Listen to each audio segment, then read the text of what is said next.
Des personnes manifestent contre les difficultés dans les rues de Lagos, au Nigeria. Le jeudi 1er août 2024, des milliers de jeunes Nigérians ont envahi les rues ce jeudi pour protester contre la pire crise du coût de la vie que le pays ait connue depuis une génération. Les forces de sécurité ont réagi en tirant des gaz lacrymogènes pour disperser les manifestants dans plusieurs villes. À Abuja, où un tribunal avait ordonné tard mercredi que la manifestation soit limitée à un stade, des policiers ont été vus en train de tirer des gaz lacrymogènes pour disperser une foule rassemblée à quelques kilomètres de la villa présidentielle. La police a également utilisé des gaz lacrymogènes dans les États de Bauchi et de Borno, situés dans le nord-est du pays, en proie à des conflits. On ne sait pas encore si des arrestations ont eu lieu. Les fonctionnaires nigérians, souvent accusés de corruption, sont parmi les mieux payés d'Afrique, un contraste frappant avec un pays où, malgré une position parmi les principaux producteurs de pétrole du continent, une grande partie de la population vit dans la pauvreté et la faim.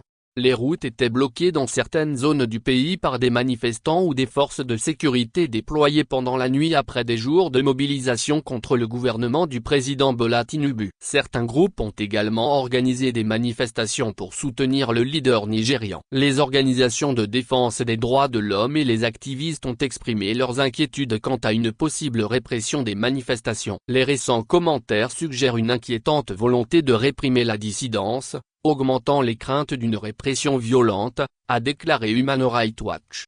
De nombreuses entreprises ont fermé leurs portes jeudi, redoutant une répétition des manifestations meurtrières de 2020 contre les brutalités policières ou une vague de violence similaire à celle observée le mois dernier au Kenya, où une hausse des taxes a conduit au chaos à Nairobi.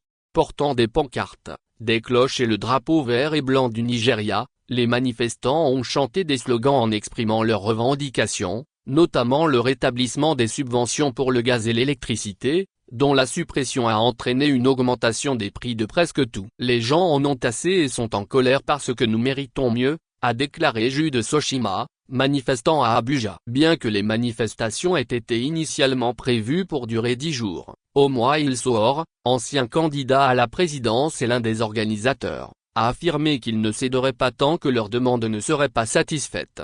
Les manifestants ont également exprimé leur mécontentement face aux crises sécuritaires meurtrières dans le Nord, que Tinubu avait promis de résoudre lors de sa campagne. 14 mois après son entrée en fonction, les crises sécuritaires et économiques du pays persistent et se sont même aggravées dans certains cas, selon les statistiques officielles.